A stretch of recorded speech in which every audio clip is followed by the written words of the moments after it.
Welcome, friends. This is your reading for the week of December 15th. And I am going to be pulling two cards here. One for the energy that is present this week. The universal message, collective information for us. And the second card gives us a little bit of insight on how to work with this energy and what can guide us through.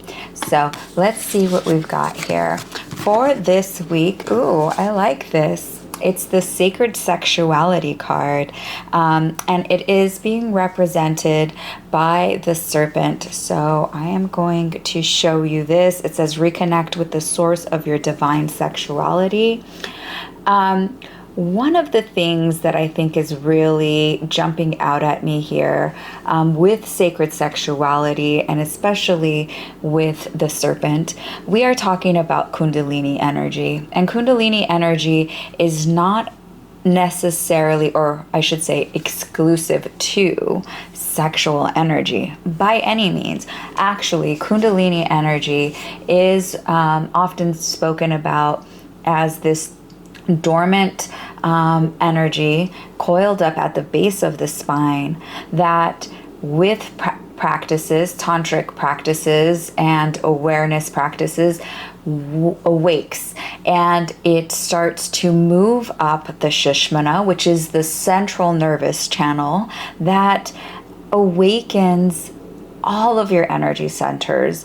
And in being aligned that way, we are able to have closer and more intimate access to our own desires, our power, our creativity. And this is what this card to me is speaking about. Now, I have no problem with people moving in that direction if it lands of sacred sexuality, because being in touch in an embodied way with what brings that feeling of aliveness, what feeds your libido, yes, in a sensual way, but also libido as in your desires in life, right? What is it that you are trying to create? What gives you that juicy, sparkly feeling? And I think that this is what is being encouraged this week.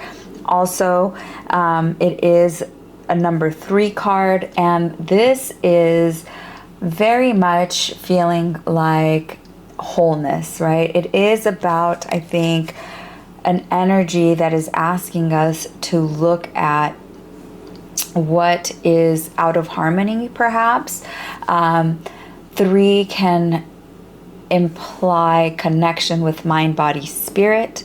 It also might be your higher conscious, conscious, and subconscious. There's a lot of ways that number 3 can really point us to this feeling of integration, wholeness, connection, and and so this is definitely an energy that is feeling very present with this card. And how do we work with this? Beautiful. It's spirit of air, a favorable wind is blowing on your life.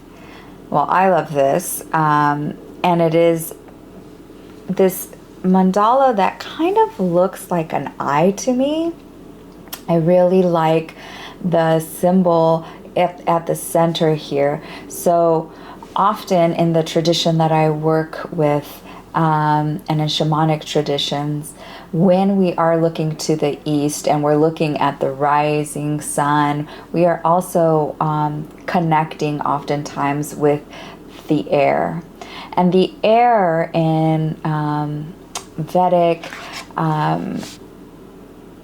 and Ayurvedic traditions is vata. It is this subtle movement of prana, and it also is one of the most vital because of its subtle nature.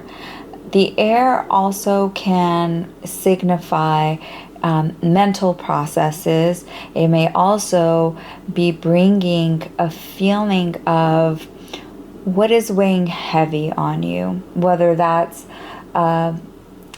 cluttered mental space, or perhaps things that you are carrying with you. And so if you are feeling like there is a lot that you are carrying, weighing you down, this is the time to kind of open up your wings and see where this new direction is taking you.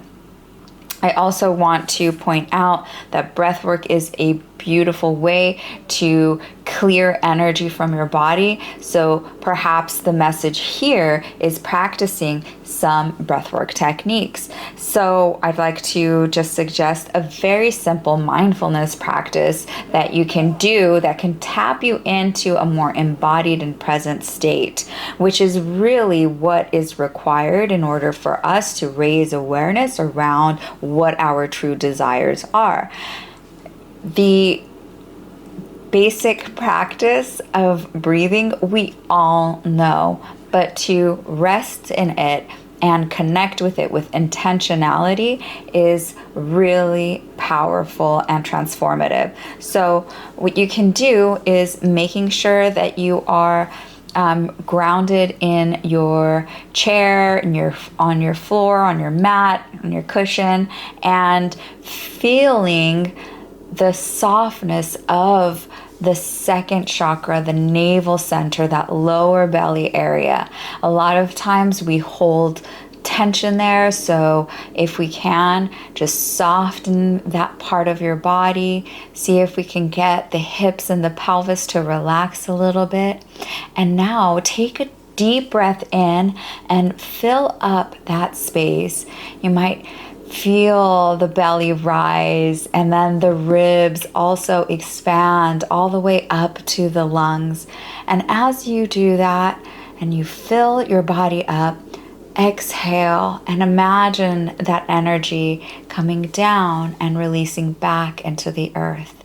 And you might just do this a couple of times, inhaling, raising that energy up the Shushmana, imagining it traveling up the spine, up to the crown, and then exhale, bring that energy down. You might even visualize a light descending and all the way through the root into the earth.